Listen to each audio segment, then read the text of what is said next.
Welcome to Sleeping with Sarah. I'm Sarah Albritton, a narcoleptic comedian, and this is the podcast where I interview people in my bed and we talk about sleep, comedy, and relationships.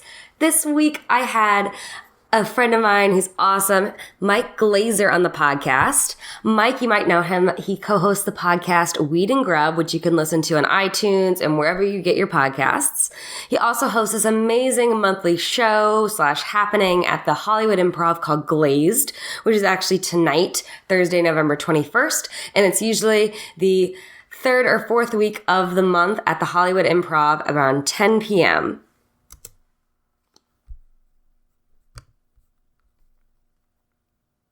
You can also follow Mike Glazer at Glazer Boohoo.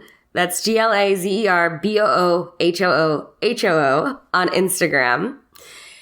Mike and I had an amazing conversation. We talked about everything from how much we love naps to sleep paralysis to our favorite books that have changed our lives. We, of course, talked about weed because that's something we both really enjoy. We also talked about his experience in comedy and how he got to write on some TV shows and also personal goals for ourselves. We talked about everything. And Mike was awesome because he actually came to the interview prepared with a full-on pink onesie and he looked amazing. So you can check that out in the pictures on the website. As you know, Sleeping with Sarah is brought to you by Audible.com. Go to audibletrial.com/sleepingwithsarah to get a free audiobook of your choice. This week, I'd like to recommend Life Will Be the Death of Me by Chelsea Handler. Again, that's audibletrial.com/sleepingwithsarah.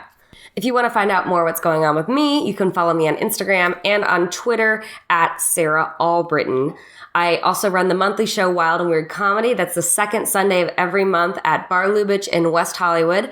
Doors at 8, show at 8:30. It's free. We've got weird acts, we got stand-up, we got ice sculpture. It's awesome. You need to check it out.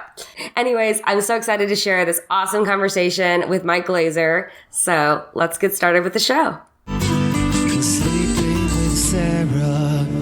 Welcome to Sleeping with Sarah. I'm here in bed with my guest, Michael Glazer. Thanks for having me in your bed, Sarah. Thank you for being here. How'd you sleep last night? I slept like a log. Yeah? Yeah, like a heavy log. Oh, that's fantastic. Yeah, I went to bed at like 2 in the morning and woke up around 10:30. Gotcha. Yeah. My 10:30 is like my sweet spot. If I can wake up at 10:30, that's what I love. That's like the happy moment. Seriously, yeah. So you like a blackout curtains, like everything dark until... I think so. Yeah. Yeah. But how do you feel about like a cool breeze coming in the window at night? Oh, I mean, I like it as long as I have enough blankets. Like as long as I get to steal the blanket or something. Right? Yeah. You know? Can I tell you my favorite move? What? My favorite move is when I am really too warm, but it's cold outside, and so you like kick a leg on the outside of the pillow or of the sheet, so it feels like your leg gets cold. I know. Yeah. Yeah, comfort is really important when you sleep, I think. You know, you just got to be comfortable. Yeah, you got to go. You're back in the womb. I know. Oh, yeah, I didn't think about that. You're, like, warming yourself up. Mm-hmm. When you sleep all, like, in a fetal position, like you're back as a little baby. I don't know. I'm a sprawler. If I'm sleeping alone, I just sprawl. Really? I'm just like, hold that as mine. Like a starfish? Yeah, like I'm just all over the place. And half the time when I'm with some, it's like, it's bad. What about you? Or do you have which side of the bed is yours? Like if I'm sleeping with somebody? Mm-hmm. If my bed's against the wall, I'm on the outside.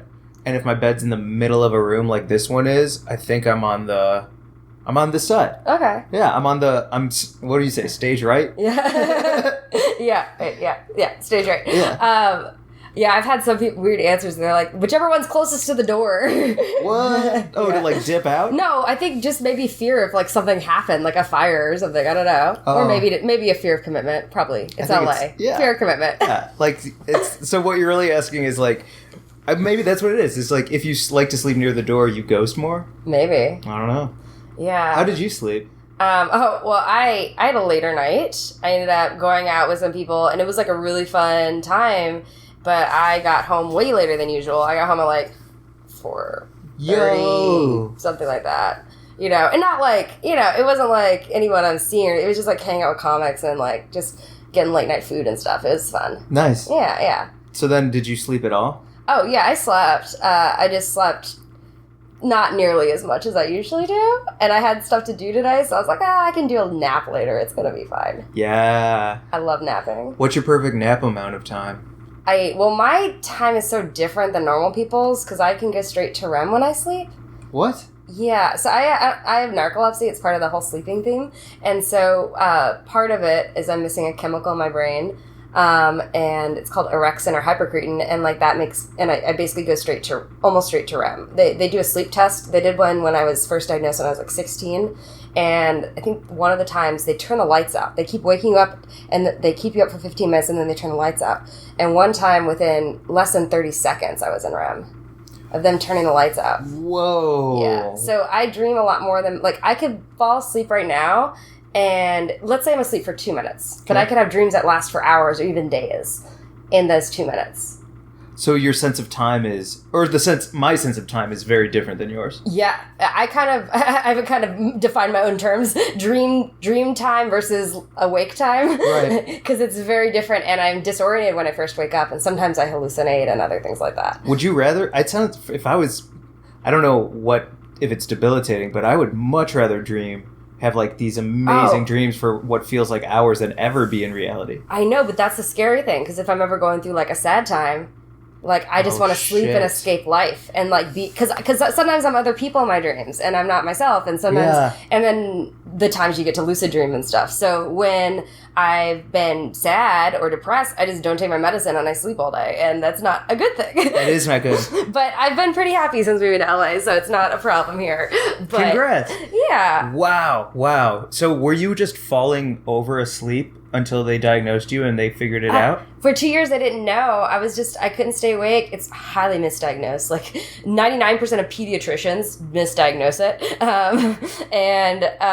Like it's only 25% of people know it. So, yeah. But you legit have it. Yeah, I do. Yeah. So I would sleep all the time, and I kept going to doctors because my parents are like, well, clearly there's something wrong. And they kept saying I had mono because mono stays in your blood. I had mono and I slept all the time when I was younger. Yeah. Totally. So I had mono when I was 10, but like I was like 15, 14 when they were trying to figure this stuff out. Yeah. And so and then I had a falling down moment. I was in a math class, and then I forgot my TI-85 or whatever calculator shit you gotta have for the tests.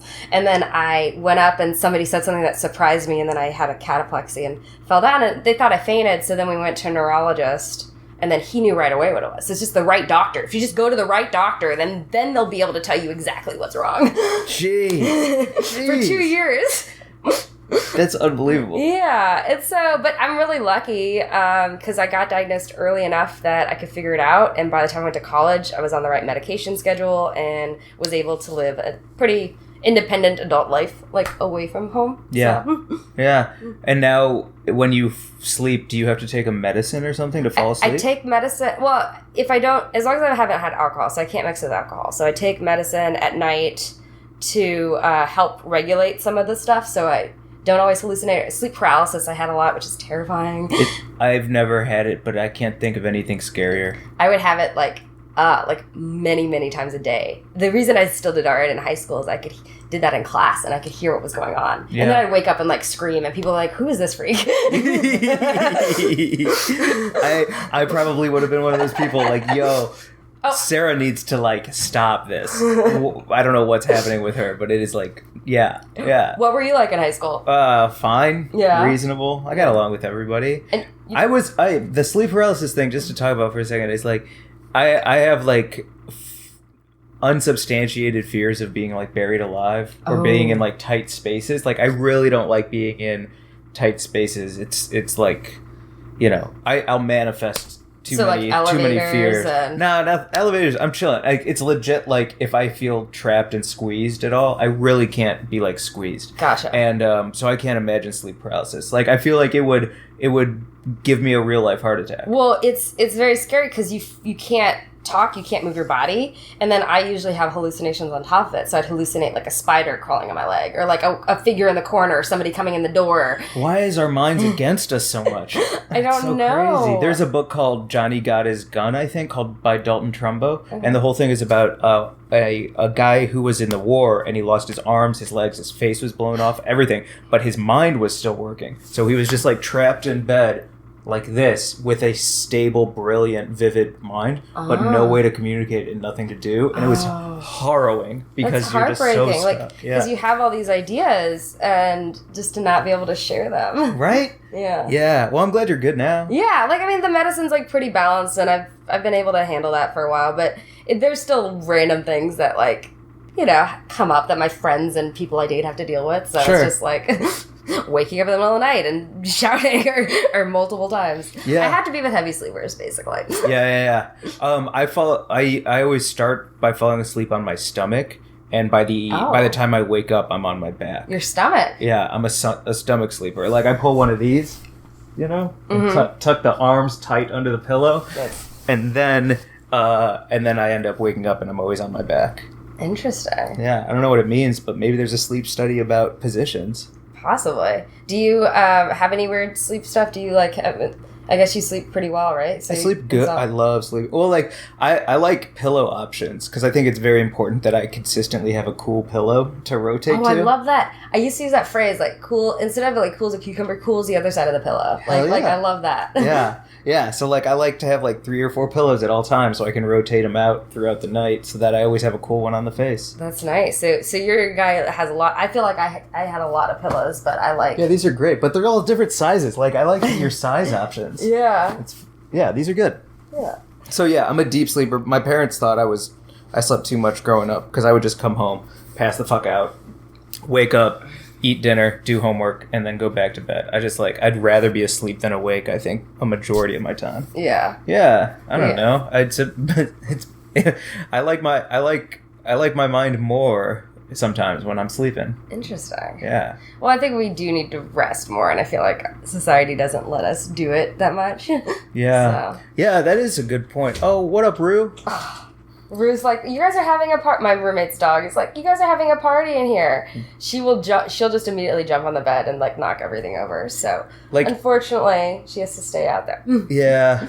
Like, I just rearranged my whole apartment, so right now my bed is against the wall because I was reading some books about, like, having to, you know, like, Feng shake shui? up the life. Yeah. Ah. And so I just fanged, and hopefully it's going to work out because I just needed to shake the apartment up a bit. Yeah. Yeah, because I got some cool things coming up, and if they pop off the way I want them to, I want to feel like I did everything I could to make them manifest. Oh, yeah. I felt that way, like, in Chicago. Like, I lived in a 3-bedroom, and then there's a room where some good things happened for the roommates that lived there. And I'd lived there. It was, like, my apartment. I'd lived there for, like, 5 years. And I was like, I'm going to move because my roommate, Emily, she got to do Conan while she lived in the apartment in that room. Wow. And another roommate, like, got their dream job, like, in Hawaii. And, like, this room was, like, a good thing. So I was like, it was the exact identical to my room. It's just one floor above mine. And so I literally... Just because I was like, I feel like this room is going to be a good room. Hell yeah. You know? And so that's what I did. I got to ask you, because your TV is on a high clothing dresser, but it's like to the left of your bed instead of in front of the bed, like where you would watch. Yeah. So what's your situation Well, here? they like this, and if somebody's watching with me, they cuddle. Oh, yeah, the spoon. Mm-hmm. Yeah, I got you. Very nice. I used to never have a TV in my room, and that's changed since LA. I usually have a little thing I put over it, like a cover, like a sheet or something. Like, it's cute. I don't know where it is at the moment, but, like, to cover it up. But since I don't have my desk in here, it's not an issue. I like it. Also, you color coordinated all your books, and that says so much about you. It's incredible. It goes from, like, light pale yellow all the way to orange to hot pink, and then, like, these transcendent blues on the far right. Wow. Yeah, I mean, yeah, I think, because I remember, it's the orange, but, like, that's the way I think. How are your books coordinated? They fit. They just fit in the shelf. They all are in there, and so I know they're there somewhere. Yeah, but is that satisfying to you? Like, if I moved an orange one down to the shelf below? I'm not OCD. It wouldn't bother me. I just think it looks cooler, you know? It does look cool. And it's easier for me to figure out because I think visually in terms of that stuff. Like, I'll remember like, oh, it was this color book or this cover. And yeah, that's what I was bad at in high school, like math. Anything where I had to like look at numbers I couldn't do, but any like reading, science experiments, anything like that kind of visual stimulation, killed it. I love so what's a book that changed your life? A book that changed my life. I'm trying to think of one that isn't like comedy based because I don't think that's very interesting. I loved to read all the time. Damn, you got me tripped up. Oh man, can you say yours and I'll distract myself and then I'll think of it? Yeah, sure. Well, one of them I've several, but one of them is The Philosophy of Andy Warhol by Andy Warhol, which is this weird book I came across when I was in high school. And it's written by him. And he has some chapters, though, that just, like, fuck with people, that are just fun. Like, there's this entire chapter, I almost wanted to do a performance piece on it, where it's this woman describing her cleaning her apartment in the 60s, like, to a ridiculous detail. But she's, like, freaking out. She's like, like, I gotta file, like, you know, postcards from Rita and all these people and da-da-da. And she's just kind of like all over the place crazy. And she's talking about like, I gotta vacuum my apartment. It's just like, it makes it total non sequitur. It doesn't make sense with any of the rest of his book, but I just loved it. I was just like, he's just putting this in and like, it's just like fun ideas he had and his weirdness. I think actually I'm hopefully going to be buying a couple prints from him today from somebody. Oh, you're going to go art shopping? Well, no, I have. I've been Facebook marketplacing a lot just because I'm on a budget. So someone had these 4 12x12 prints of quotes of his with images. Yeah. And I'm going to be getting that hopefully around 7 today. Cool. So, you made me think of my book. Okay, what is it? It is. It was the first time I was ever published in a book. Oh. So I was published in a book called LGBTQ Monologues that are actually funny. Oh. For actors, and it was like published around the world in 57 languages. And I submitted a monologue, I think 2 pages long, about somebody nervously standing in the corner of a house party the whole time. And it was just this like whole metaphor for whether you're closeted or whether you're unable to just be who you really are and you feel stuck in the corner at a house party where everyone's having a good time. And as soon as I wrote it and I submitted it, and then I heard back and they were like, this is fantastic, here's a couple notes, but we would love to make this a part of the book. And then I did their notes, which were amazing notes, and made it even better because it was tighter, shorter, stronger, more emotionally charged. And then I got that book back. I got a check for being fucking published around the world, which felt great. And then awesome. I got the book, which felt 10 times better than the thing, right? Yeah, and you're like, right? And then look, that's the one I'm on. Yeah. I'm like, yeah. And I like opened it and I like remember rubbing my hand across my name on the pages and being like, oh my God, this is real. And it was like, that was the feeling where I was like, I want this feeling the rest of my life. Oh, that's so cool. Yeah. Well, to have the physical manifestation of something you create. Because as performance artists, we don't have that a lot. And so to have something like that physically represents it is kind of cool. And I forgot about this part, but I shouldn't because it's the most important part. I was writing it about somebody who's very close to me. Okay. And their story is not my story to tell, but I will say that when they made the decision to get out of the corner of the house party and like have a good time, I saw them just like blossom in this way.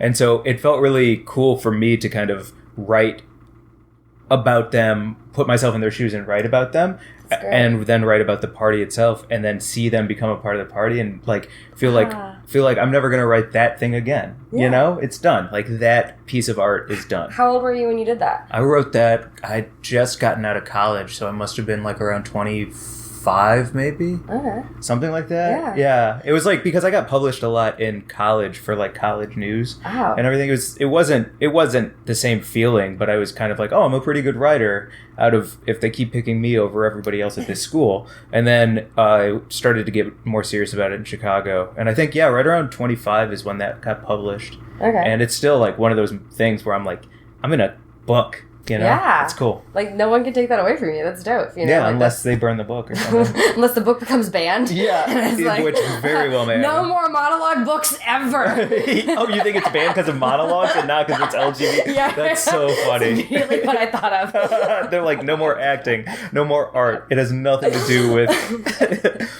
sexual, like, that's great. I love it. Yeah. So it goes banning abortion and then banning monologues, and that's where we're at. Banning improv. Banning improv. Yeah, it's part 3. But so you're an advocate then, yes? Or are you LGBT? What, banning? No, advocate of banning improv. No, advocate of LGBTQ advocate, or are you LGBTQ? Advocate. Okay. Yeah. No, I'm not gay, but I have a lot of people that are close to me in my life that have. I was like the first person they told before everything, which I think is a really. I don't know what that says about me, but I think it's something that is that I'm happy to be that first person for them. That feels personally really cool. Well, I think that says about you that you're a good listener, you're trusting, and you're someone that wouldn't judge them by saying it. Thanks. Yeah, that sounds about right. Yeah. Yeah. So, like, I think that's like a huge compliment when someone tells you something like that they haven't shared with other people. Yeah. Yeah. And it's always like, right. It's always the same kind of like process, and it's great. Yeah. So, advocate. Yeah. And your dog is... my roommate's dog is like I want to know what's going on in here. Yeah. And I can't because she's a jumper and she will jump all over everything. Really? Yeah. No, like if I did, she would jump and like the microphone would get disconnected and all the things. I love her though, but she's not my dog, so she isn't as well behaved to like, I can't just have her sit and like stay. She's like, bed, comfy thing. I'm going to jump on it. It's mine now. So you have a weed-focused podcast. Yes, Weed and Grub. And so you're a very big weed smoker. Yes? Yeah, I love it. When did you start? 14, 15. 14? Yeah, 14 or 15. Because I couldn't drive, couldn't drink. And you were in Illinois, right? I was in St. Louis. Oh, St. Louis. Yeah, okay. I grew up in St. Louis, Missouri. And we weren't I don't think we were stealing, like, Marlboro Lights from the grocery store yet. Like, so we weren't really smoking cigarettes yet. My friend Omar Fozzie used to steal Marlboros from the grocery store, and then we would smoke them all day. Very cool. But we couldn't do any of that. But I had mad access to like seed and stem weed, just like gross brick. But what are you gonna do? Like, you just smoke the brick, and so you would break it up, take out those seeds, take out those stems, so they don't pop in the pipe. Yeah. And 14, 15 years old. Pipe out of apples and stuff. Always a soda can. Oh, yeah. Soda can. Yeah, you did apples? I did an apple and a carrot. Make a pipe out of a carrot too. Where's the? Oh, you poke a hole in the thick part? Yeah. So no, you make a pipe out of it, not a. Yeah, so like so you basically you core it. You have to core it. Okay. But then like it was, I forget how we did it.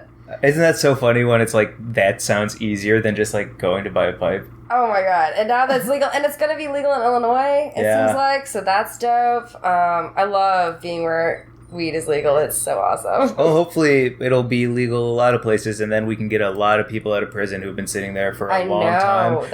This is like a high horse, speaking of kind of a pun intended. You know? It's a big deal because like Illinois, that was part of what they amended it so that they made sure that everyone would like immediately get there, right? You know, like if it was up to like a pound or something, you know. Yeah. And then that frees so many people. And yeah, well, a cool thing California's doing right now is somebody created an algorithm that can because there's like, I don't know what the statistic is, so let's just say 200,000 people in prison for some like minor offense that's non-violent for weed. So they created an algorithm to find those people so that nobody is like going name by name to just find them. Like they created an algorithm so that they can compile all of them and look at only those people without having to search for them first, and then hopefully get their records expunged sooner. That's awesome, but also it baffles me how archaic some of our government stuff is. Like it's like old shitty white dudes. What do you want? I hate all of them. Most of them. Yeah. Yeah. No, it's. But I think that's something that definitely needs to happen. So yeah, 14, 15 years old. Did you get high your first time? I don't remember. Yeah. Yeah, probably not. I was pretty nervous. You know, it was like doing a drug. You're paranoid. You're like, oh, like who's gonna find me? And yeah, but I've always associated it, like, luckily with really positive good things. Yeah. Whether that's just eating a box of Cheez-Its while watching a movie, or like polishing off a thing of Nutter Butters at 2 a.m, or just having laughing so hard with friends that you're crying. Oh, I love that. Yeah. Like that's just like such a good time. Yeah. And it's so much more safe, I think, than alcohol. Like I definitely prefer weed to alcohol. You do? Yeah. What about you? Well, I can't drink all day, but I like to like be a little bit high all day. It just like helps me be a better me. I agree completely, because I'm on medicine to stay awake, and that can make me really antsy sometimes, so it chills me out. What happens if you drink a Red Bull? I don't. I would probably be like someone on cocaine. Yeah. You know, like it's not a good, like, yeah, so it wouldn't be the best. Hold on, I'd be pretty annoying. You would be annoying? Probably. You would just be like talking nonstop? Well, I was like that kind of in college, talking, like, because I was taking a bunch of, because I've taken less as I've gotten older, but in college I would talk like a mile a minute, and I get excited in conversations and stuff still, but I'm not sure if I would hang out with my 18-year-old self. I get that. I was annoyed as fuck at myself at that time, yeah. But maybe it's just when you're in college, you're just annoying. Like, maybe that's just the thing. No doubt. Like college t-shirts, instead of saying college, it's just to be like annoying or pest. You know? Yeah. Don't. Yeah. I will say, the thing about Weed and Grub that people, like, yes, we smoke. It's my co-host, Mary Jane Gibson, and I. Yes. Is her name really Mary Jane? Yeah, Mary Jane's her first name. Ah. Yeah. See, my middle name is Jane, so I'm a Sarah Jane. Sarah Jane. Mm-hmm. Ooh, I'd love to start calling you Sarah Jane once in a while, if you're okay with that. Yeah, I'm okay with that. Thank you for asking, yeah. Okay, cool. Yeah. Sarah Jane's a pretty great name. I was pretty happy with it. I mean, I think I was jealous because everybody I knew got to, like, have nicknames, and my brother has a cool name. My brother's name is Houston. Fuck, that's cool. Isn't that cool? Yeah. It's a cool name, you know? And so Sarah there's no way to shorten it. Like, I was, like, friends with, like, Rebecca. She could go by Becky. She could go by Becca. She could go by Reba. She could go by, you know. Yep. And that's, like, same with Elizabeth and all this stuff. Yeah. And I always wanted, like, a longer name I could shorten. It's always like that thing. It's like grass is always greener. Yeah, I have curly hair. I want straight. Yeah. Right. Yeah. Oh, man. Sarah Jane. So, well, with Mary Jane Gibson and I's podcast, Weed and Grub, like, yes, we get high and we smoke and we snack and we talk to people like Jim Belushi and Lagancia Estranja and Tommy Chong, and we have some really great interviews coming up. But the thing we also do is we talk a lot about, like, cannabis law and what's going on in the cannabis world to, like, not only make it federally legal, but to not forget about the people in prison. So there was a moment, because we were just at a huge event, and it was being posted about a lot on Twitter. And this one person came for us and was like, I'm so sick of these large events whitewashing it. What are you doing for people in prison? What are you doing for national bailout? And I just wrote back, I was like, these are such great questions. Here is all of our interviews with all of the people and all of our conversations about all of that. So feel free to start listening there with pot profiteering and how we have a problem with white labeling. And then you can move on to us talking to all of these people about all of those things. And they immediately deleted the tweet. And I was like, yeah. We're, like, fucking funny, but we're doing it for the right reasons. That's awesome. No, I think it's really important, especially with the prison system and everything, and, like,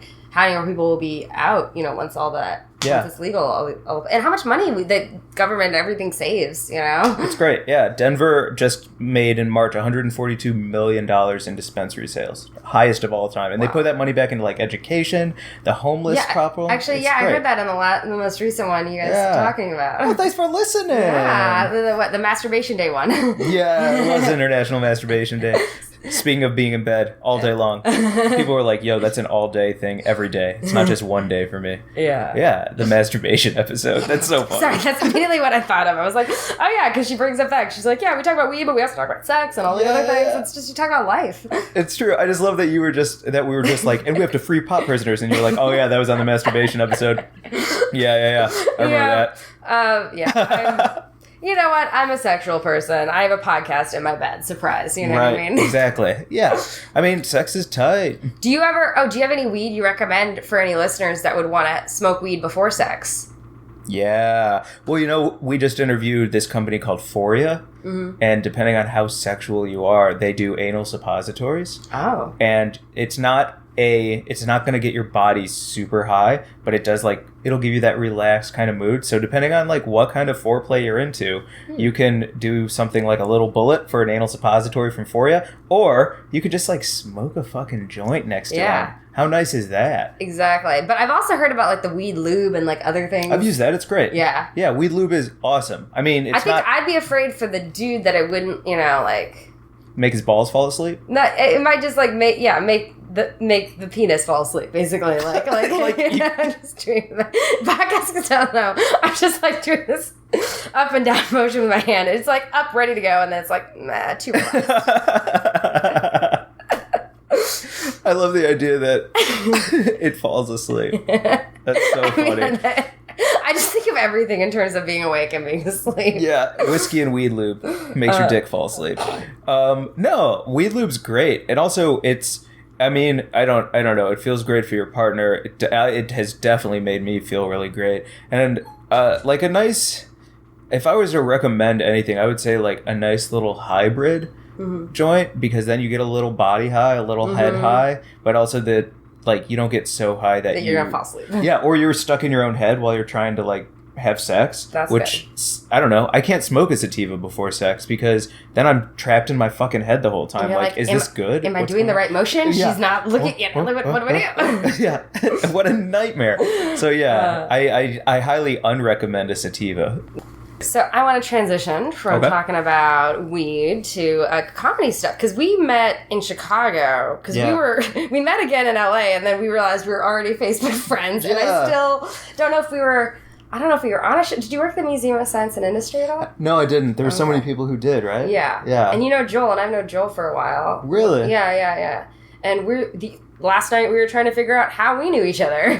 What? Oh, so you did improv and sketch, right? Yeah, at Second City Chicago. Yeah. And the Annoyance Theater. Like, the Annoyance let me do all my weird, crazy art installation chaos shows. I love that you combine art and comedy. That makes me so happy that you have, like, cool artists that come in, and that you got, like, art, music, variety, comedy for Michael's show, Glazed at the Improv. It's just like a cool combo because we're all artists. Yeah. And why would I only want to be in one circle?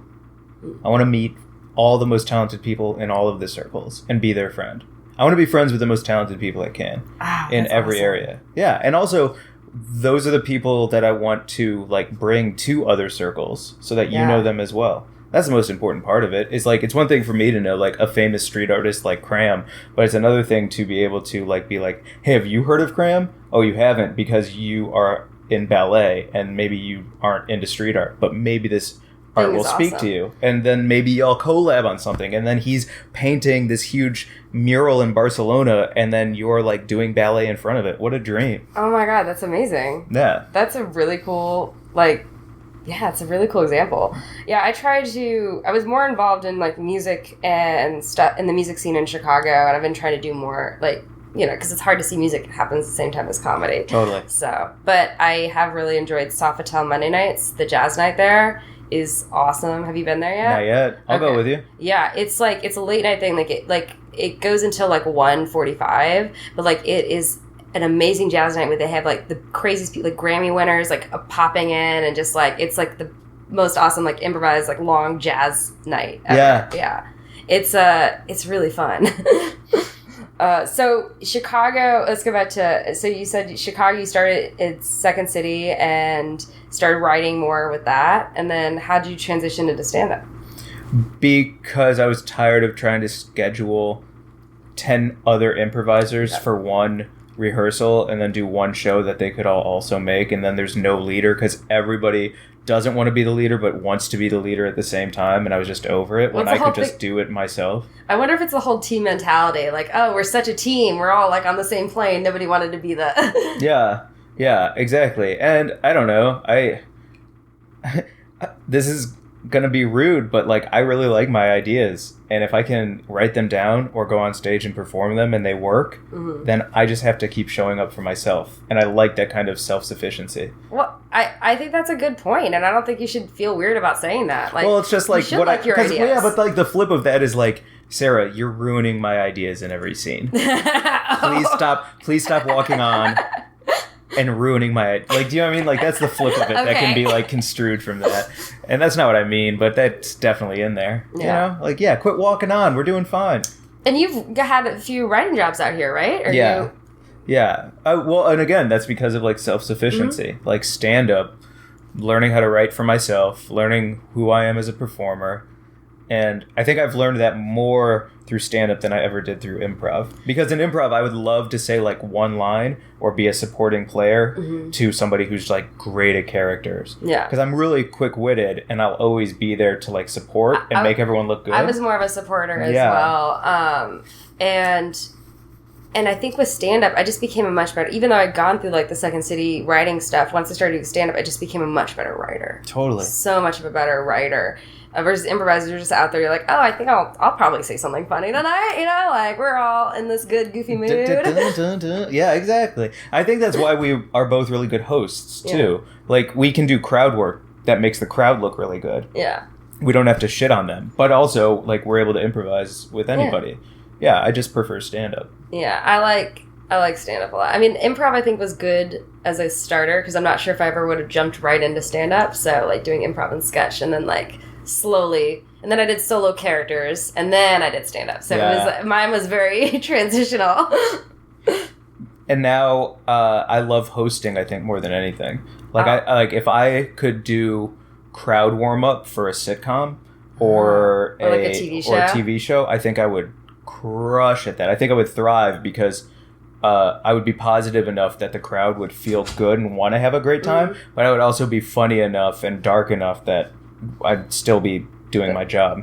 Yeah, I mean, or even just having your own, like, weed-focused show. I mean, you basically have your own show. Just if it was, like, you know, I want Glaze to go to, like, every legal city in the country. I want to bring my favorite artists with me and then book local artists, local art, local stand-up, local music in every city where weed is legal, and then just throw a great night that you'll never forget. And it's a great, like, happening. It's a great, like, event. Oh, a happening? Did you call it a happening? Yeah. Sarah, that's the nicest thing I've ever heard in my life. It is. That's why I always make sure to try to go if I can. And, a fucking happening. It is a happening. Way better than that M. Night Shyamalan movie.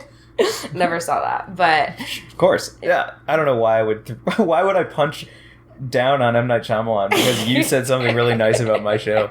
What does that mean? Well, that's what you learn. I don't know. It's so weird. Yeah. Well, what about you now that you're out here and, like, in the comedy scene, but also through Chicago, you could swim in a bunch of different streams. Yeah, it's well, I've been focused on stand-up and writing, so I'm writing 2 different pilots right now. Oh, wow. One with a friend and then one by myself, and then working on a IGTV pitch with a friend of mine that does YouTube stuff. Cool. And then I have the podcast, and I run my monthly show Wild Weird Comedy with Kristen Lumberg and Catherine Pavanelli. It's a great show at Bar Lubitsch, right? Yeah, and we're making different ice sculpture every time now, and that's, like, been real fun. And I just love, like, bringing different people for it. Oh my God, you have a monster at your door. You have a monster at your door. Hold on. Hey. No. What? See, look. Come here, Rue. Okay, fine. You think you can jump up? Hi, pal. Okay, fine. We're just gonna do this because she's very impatient. She's gonna get dog hair all over my bed, though. Okay. All right. We're gonna say hi for a second. Okay. We're here. We're not going anywhere. But you gotta go. Peace. Bye, Rue. Bye. All right. Sorry. No. Go. Go over here. Nope. I forget. She's, like, shedding. It's the only thing. When I did have a dog, it was always above the comforter, never under. Yeah, have to. Do you have any pets? Growing up, my family had Westie dogs, like terriers, and a cat, and we always had, like, nature in the backyard, a little bunny rabbit here and there, a little deer here and there, and then I had a bunny rabbit when I first moved here with my girlfriend at the time. Its name was Young Bun, Young Bun City Livin', it was a great animal, and then it passed away on Christmas Day. No, like a while ago. And I haven't had a pet since then. I would love to get a cat. Mary Jane Gibson, my Weed and Grub co-host, she has a cat named Bobo, and it's an old bitch. Like, that thing is mean as fuck, and it's so old, and I love it. I will warn you, cats are a commitment. I had a cat from when I was a child. It lived for 21 years. Whoa, that's like older than a parrot. Yeah. So just be aware of that's a long commitment that you'd be making for a cat. So just giving you the heads up. I always say I want a cat or a dog, but I know I'm not going to get one for a long time because I'm too selfish. I have a good situation right now because I got a roommate that has a dog. I mean, no cats, but a roommate that has a dog, and so I get, like, the perks of having a dog without actually having to, like, have the responsibility. It's amazing. Like, I can go take her for a walk. I'm going to obviously take her for a walk, after we're done here, and, like, take her on a nice long walk around, WeHo. So. Yeah. Oh, she's going to break through that door like Kool-Aid Man. Yeah. It's really great. But I would love, like, I think that's it. Like, I have friends who want kids or don't want kids, but love to, like, go hang out with their friends who have kids. Because then you just get to show up, pick up a baby for an hour, and then walk away. Yeah, yeah. All right. Yeah, my brother just had a kid, so it's like a different level. Whoa. Like, my parents have never given me any kind of pressure at all, but at the same time, like, the first time I've heard the phrase, "This is for Sarah's baby," when we were going through, like, our old baby clothes, and I was like, oh, okay. That's a thing in your head. Sarah's baby. We'll see. Nope. I'm still on the fence about that. What? Your parents pressuring you into making choices? No. I'm on the fence about kids. I don't know. Like, and they're okay with that. My parents have never been like, hey, they've never pressured me. And also, I'm not in a real relationship, so it's not, Yeah. Oh, gosh. I just get myself in trouble. I probably release this a couple weeks after, so it's fine. Wait, are you about to break up with somebody? No. I mean, I'm not big on... I have a fear of commitment and monogamy, and I saw somebody for like 7 months. I broke up with them, and then I happened to move. Just, you know how hard it is to find a place in LA? Yes. So the place I found, which is really awesome, I love my apartment, I also live like a 10-minute walk from him. Oh. Yeah. But that could be a good thing, because then you can, like, you can fuck anytime. Yeah. Basically, it's good, but at the same time, it's like this balance of, okay, like, where are we at? You know what I mean? Oh, yeah. Because if you hang out too much, then it starts to feel like you're transitioning into something deeper and more meaningful. Yeah. And I try to just, like, keep that... I've tried to keep it clear, but sometimes it's not, And sometimes you're, like, drunk or half awake, and you say, I love you, and yeah. I get it. There are those people in those times when, like, you hold somebody's hand, and then you're like, wait, why am I holding your hand? Oh, no. Shit. Yeah. Well, I hope that they listen to this and then they're like, Sarah, what the fuck? What does this mean? And then you get to have them in your bed and have a real frank conversation. Yeah. I mean, it's fine. I'm just not... I'm very selfish, like you said, at the moment. And I don't have time to really put into like, comedy and writing and all the stuff I moved here for is first. Yeah. So if somebody wants to date me and see me and understands that, that's fine. But I'm just... don't, I say that too, but something I struggle with is I will feel guilty if I don't hang out with that person. And that is hard because my career is my number one priority. Mm-hmm. And then I start to feel guilty for not hanging out with them, which makes me resent them. Because really it means it's me feeling like I'm not working hard enough, and it doesn't really even have to do with them because they haven't even done anything. Yeah, and it's but it's also like I want to find someone that's also going to help me motivate myself, like, because I'm very ambitious and I've got a lot of goals and things like that, and I haven't found the right person that can be like, they don't have to have the same goals as me, but also be as ambitious as me and like want different things, and help your work. And where we can help each other. Yeah. And I feel like it's like, I don't know if I know Alex Getlin and Rachel. She was on your show last night. LaForce. I've had them both on my podcast, but they have that kind of relationship, and I'm like, that is really awesome, and that's where. That works. And I haven't found that person yet that can do that. Because, like, ambitious people, I'm attracted to ambitious people, and that's, like, hard because they're busy. 'Cause we're busy. Ambitious people are busy. That's what happens. We have projects, and... Their priority. Yeah, I get it. So, are you single now a lot? No, well, I've been, like, dating some folks and everything, but I usually keep that shit pretty close to the vest because... I enjoy keeping that life private, and I enjoy my public life being exactly what I want my public life to be. So you don't talk about relationships that much on stage or anything? No, Interesting. Never. Yeah. Never had a relationship. Wow. Never. Wow. Yeah, it doesn't interest me. Interesting. And it also, like, maybe it's how I was raised, and that's an easy excuse to use for why not, but I really don't know the answer as to why I don't talk about my relationships anywhere at all. Wow. Yeah, I'm not sure why. It's kind of nice though. Like, I mean, I know like a lot of celebrities do that too, where they just keep their stuff quiet, and it's like, okay, Yeah, there have been times I've talked with Mary Jane about this on the podcast, where it's like Jennifer Aniston is incredible. Like, she doesn't have kids. Mm-hmm. She went through a breakup with Brad Pitt, which is the most public breakup, one of the most public breakups of all time, and she bounced back 3 times harder, and now she's like a leading woman, and it's like there's something about her, like, I don't think any like public magazines or anything came for her, like, why don't you have kids? Why aren't you a mom? Why aren't you Well, I think she has gotten that question a lot. Has she? she? Yeah, and then I think she's answered it really well. I can't quote it right now, but Right. but a lot of people like answer that really well. I forget, somebody recently turned 30 and they like asked her and they're like, well, what, like when she was going to think about having kids. I forget who it was, but some movie star. And she was just like, why don't you ask guys that when they turn 30? Like, what's the deal? And I feel like, and I hope our society is changing, that nobody feels like we have to have kids to have a fulfilling life. Like, I have lots of creative babies, and I want to see them grow up and, like, become awesome things and even physical manifestations of my creations. Exactly. Yeah, put them out there so you can see them.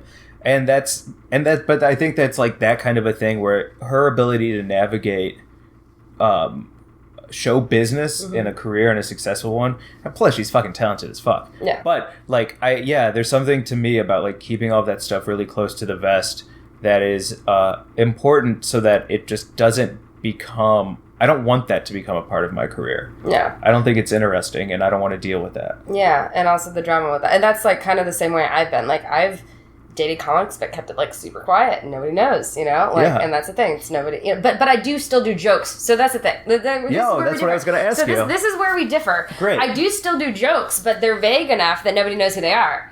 And, you don't want to put it in. And I can phrase it like, oh, it's my ex, you know, and there's different, so I definitely do jokes about relationships I've had, and even of people that were comics, and I've had people that are like, yeah, I love that you wrote that joke about me. And I'm like, I'm glad that makes you happy. You know what I mean? Yeah. So, although it will be complicated if everybody moves to LA at once, that would be very complicated. And they're all like, so Sarah, anything you want to say to us? Or no, they're just like, hey, like, because there's always people like in the back of your head. You're like, okay, if we're in the same city again, like, we'll see. Oh yeah, you know, that could be like something real, like like an area code booty call. Like something that might have been more casual when you were like, let's say there's somebody in Chicago that I was casual with because I knew I was moving to LA. Right. So I knew I was moving to LA, and we were casual, but we definitely dated. And we definitely cared a lot for each other, but we saw each other. Like, I mean, but very, like, not off, like, we tried to separate it because we didn't want it to be too painful when we left, you know what I mean? Oh, so you like really liked each other. Yeah, no, like for real, and there's, yeah, I feel like I have a lot of good connections with people, and I think slightly afraid if all those people that I have strong connections with ended up in the same city at the same time, and having to make decisions, because that would be difficult. I think that's also why I'm not huge on monogamy, because I feel like you can have these amazing connections with people, and I just don't know if I can limit myself. But are you mature enough for them to also have polygamous relationships? Absolutely. Yeah, absolutely. See, that's where it gets tricky, because I feel like I know so many people who want to just fuck everybody and have deep, meaningful connections with them, but then if they were to do the same to them, it's like, what? I should be the most important person to you. Yeah, and so the person I was dating, he understood, he, like, left it open, you know, for me, but he never really stepped out, and I wanted him to see how I would feel about it. Yeah. And he never really did. It's because I have a higher drive than he did, you know, does, and then he's not a high drive, it's not like that, but I just, like, whatever. But so he allowed me to do what I wanted, even though I know deep down that wasn't really what he wanted. You know, you can tell. And so it's like, that's not fair to you. I get that you're okay to do that, but, you know. Right, exactly. How tricky. I wonder why he didn't. That's none of my business. No, I mean, and I wonder why not either, but I don't know. I mean, he was still seeing me pretty often, like 3 or 4 times a week, so. Yeah. Like, maybe that's just enough. Maybe so. But it's, yeah, I don't know. I've with relationships, it's complicated, and I'm just excited about the stuff I'm doing, and I try not to have something that's too distracting.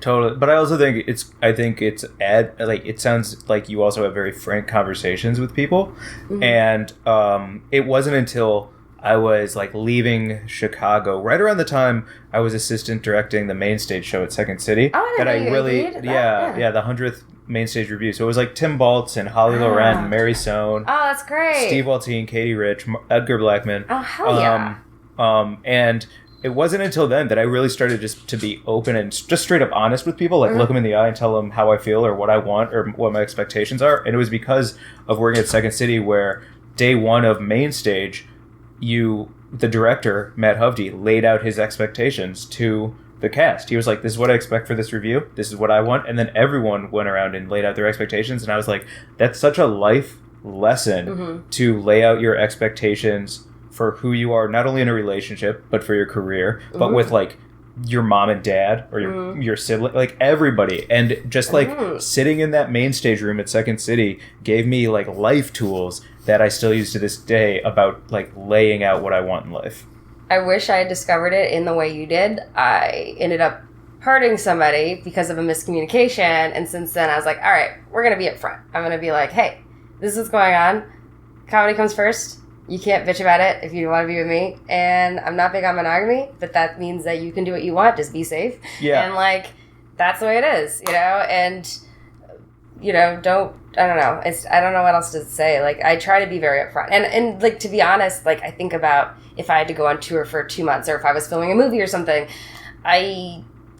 maybe I haven't found the right person, but I can't think of anyone that I would just be like, okay, I'm not going to have sex for 2 months. Right. Like, I don't care how much I love you. It's like a thing, you know what I mean? Like, yeah, fly in. Yeah. Is that weird? Like, it's just, so for me, it's like, the same time, that's where it's like, okay, if I have to do a thing and you're ambitious and you're, you know, also like doing your own thing, like, then just... see you when I see you. Yeah. I mean, I think that can work. And I know people in relationships like that where it works really well. I have friends who are married who have that kind of relationship. I have married friends too that do that. Yeah. And they are the people. Oh my gosh. Okay. Rue, stop it. That's amazing. Like, that was almost like a horror movie where they're pounding on the door, and then as you get close to the door, it's silent, and then you're like, what happened? It's like the sleep paralysis. Yeah. To tie it back in. Yeah. Totally. That's great. Yeah.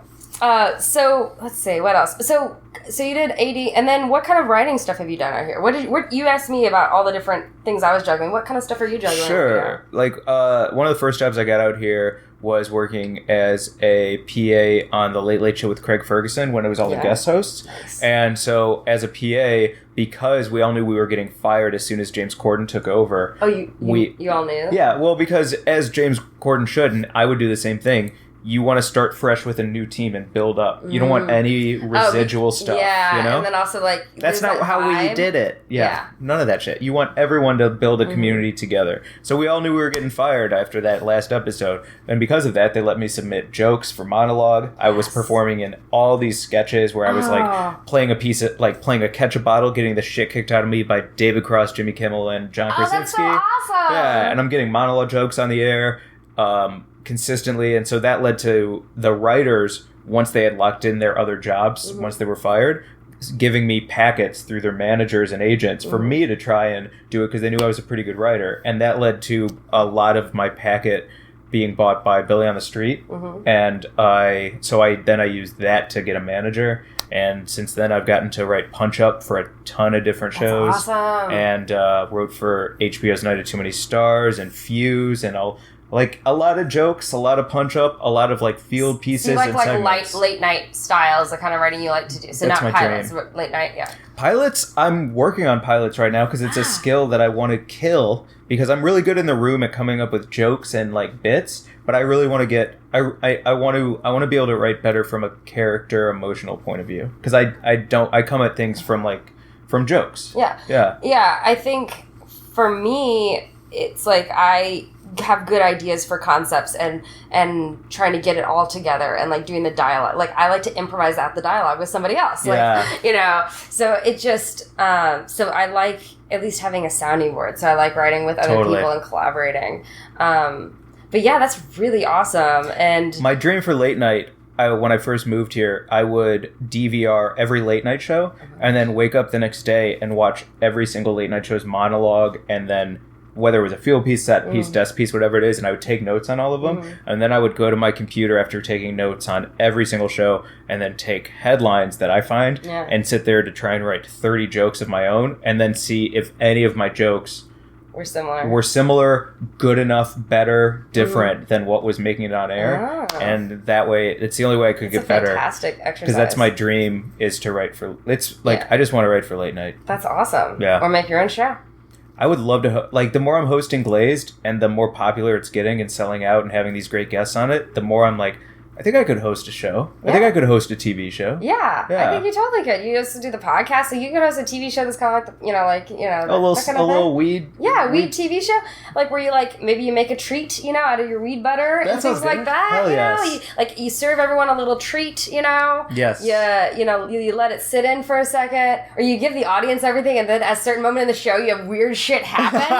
Like you have something crazy that happens, and then everybody's like laughing at the same. It could be an experience. You could totally make that kind of shit. Yeah. Oh, and it's like a happening. It's like a TV it's a show happening. Yeah, it's a TV show happening. And it's on Bravo because that's what's happening. Sounds great. It could be in the vein of you could be as weird as Eric Andre's show. That was dope, and the weird shit he did. And if you collaborate with the weed stuff, you already have sponsors and shit.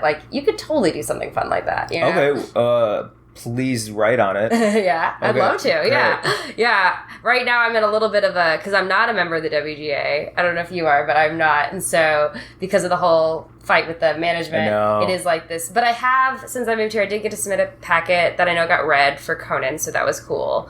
But it's all friends that were telling me what's going on and what's available. That's the best way. Yeah. Is getting that DM that says yo, so-and-so's looking for stuff. I think you'd be right for this, and just tell him you're my friend. Yeah, and it's that's amazing. And that's the thing about moving to LA is you meet more of the people that are doing the thing that you want to do for a living. And you're like, I'm so happy for you, but I can't wait till I get to do that, Yeah. Freaking Will Bow's writing for all that and Grownish and all he's killing it with the writing and all the people I know, these people I know that are doing incredible things, and also the people with historical roasts and all that stuff. Everyone's doing it. Everyone will get there. Yeah, and that's the thing. Being out here, it's as long as you're working hard and doing your shit, it's gonna look what you're doing. I'm laying in your bed in a pink robe.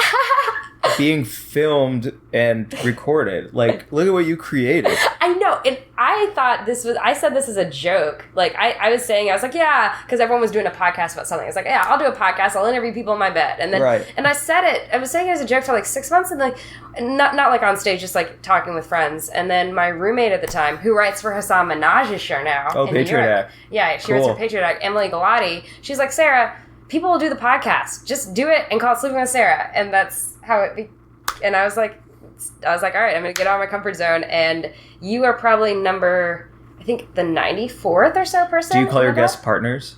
Oh, that's interesting. No, I haven't, but that's interesting. Just a pitch. Okay, yeah. I always like to say, today I'm in bed with Michael Glazer or whoever I have, Yeah. Tune in next week to see who I have in bed with me next. Listen to your voice change. It gets so velvety.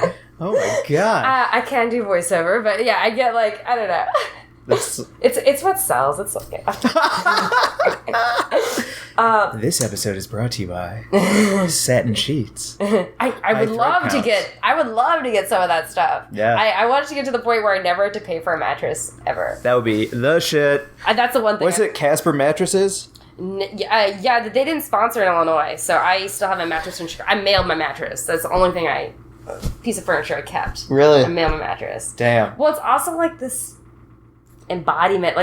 Think about all the talent I've had sit on this mattress and talk to me about comedy and art and life, and it's this. It's almost like a sentimental thing. So and also creating something where, for a while, my bed was kind of a part where I felt so unproductive and I would just sleep all the time. And it's a black hole for you. Yeah, and so I was if I create something positive out of it. If you think kind of similar, not as dark as Mark Maron's with his he tried to, kill himself in his garage and then he made that his space for his podcast. This has been a place where I struggle to get out of bed. I want to sleep all day and I have that struggle, and this is creating something positive that I'm doing. That's beautiful. Wow, that's beautiful. Thank you. You look so cute. You remind me of Ralphie from The Christmas Story in the bunny suit right now.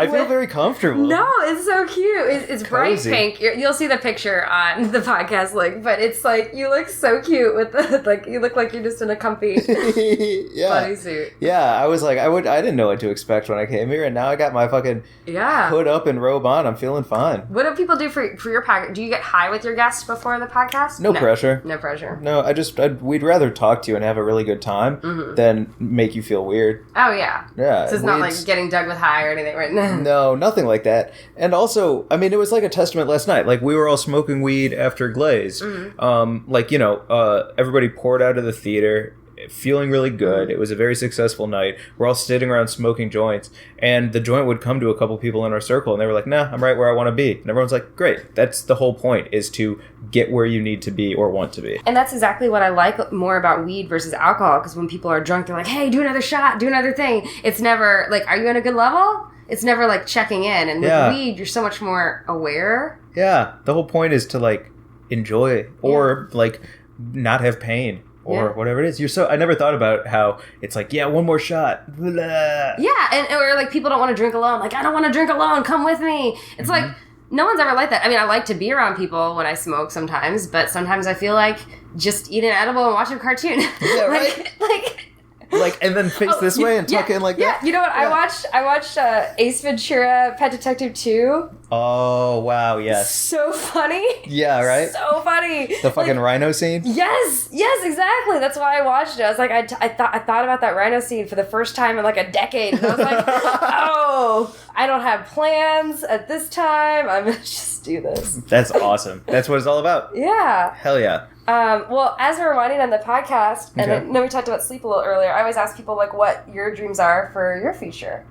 The dreams for my future? Mm-hmm. And you can take that anyway. Career, personal, whatever. So career-wise, I'm working on, I want to make a documentary right now about something I've kind of fallen into love with my friend Anastasia Sin. She's a cyborg magician. She's really into biohacking and grinding. Wait, a cyborg magician? Yeah, so she has like magnets in her fingers and microchips in her body, and they're practical and they all serve a purpose, but they're also pieces of art. Like, it's form versus meets function in a beautiful way. And I think it's the future. Even Elon Musk is into biohacking. He's creating something called Neuralink. Wait, Neuralink? Neura. How do you say that? Neura? I think so. Neuralink, whatever. But so I want to do a documentary about biohacking and grinding, where I'm the center of it, because I think I want microchips in me. See, that stuff scares me. Yeah, well, I love like piercings and surgery. I really enjoy that kind of stuff. So that stuff is like, that's also that you're in it, like that's scary. So the thing is, because of all my weird shit already with my things and the things I've seen and like done in my dreams and the things I think are real, my sense of reality wavers sometimes, depending on how awake I am. So like having like something, a chip or something, just, I don't know if that would work that scares me. Well, it's not like they control your brain. They just like can like unlock a door or like attach to your phone, and you can like she has mushrooms tattoo. Can unlock a door. It's just a different kind of door. Love a good mushroom. Fucking right. Yeah. Like that's I feel like mushrooms is like a creative door you open. Totally. And maybe you're right. I don't know about the microchips and the things. I guess in my head, I think people want to use it for like having a Google in your head and not having to know anything or... Absolutely. And there is like, that is definitely a lane that is like on it. That is a track that is happening, but there's a lot of misconceptions. The point is like, I want to like get rid of misconceptions about it while also educating, while also like straight up having cool pieces of machinery inside me. So I'm working on that. I want Glazed to go to every legal place because it's a dope show with incredible artists, street art, music, comedy, characters, cannabis, cooking, surprises. Duff Goldman from Food Network brought everybody cupcakes one time. It's a dope show, so I want that to go like all over the country. And then I would love to write for any show. Late night or otherwise, and then I want to host my own show. Like, and I want Weed and Grub to be the biggest, most popular podcast, and I want us to get on a network with it because I don't know who doesn't like smoking, snacking, and yapping. Exactly, I love that. I love how real you went with that and how specific. Yes, because I love that. I love like just putting your goals out there and seeing them, and then in a couple years or whatever, I can be like, hey. You said this, and now you're doing this, and that's dope. That is dope. Yeah, what if I have to come back to your bed every time I need something to come true? And then I just, like, sit here and we talk, and then I say it out loud, and then it happens. That would be amazing. Yeah. Hopefully it will. Or you come back every time one of the things has come true, and then we update. Oh, I love it. Mm-hmm. Sarah, thank you. Yeah. Well, thanks so much for doing the podcast. We always end by saying good night, everybody. So good night. Good night, everybody. Oh, and then we sleep? Mm-hmm. All right, great. Thanks for listening to Sleeping with Sarah, where I slept with Mike Glazer. Be sure to check out his show Glazed with the Hollywood Improv and follow him on Instagram at GlazerBoohoohoo. and check out his podcast, Weed and Grub. If you like the podcast, please rate and review on iTunes, iHeartRadio, Spotify, and Google Play. We're brought to you by Audible.com. Go to audibletrial.com/sleepingwithsarah. I'm releasing a new podcast each week, so please tune in to find out who I have in bed with me next. Thanks to Josh Bryant for the music, and if you want to find out more, please go to sarahalbritton.com and follow me on Twitter and Instagram at Sarah Albritton. Until next time, good night.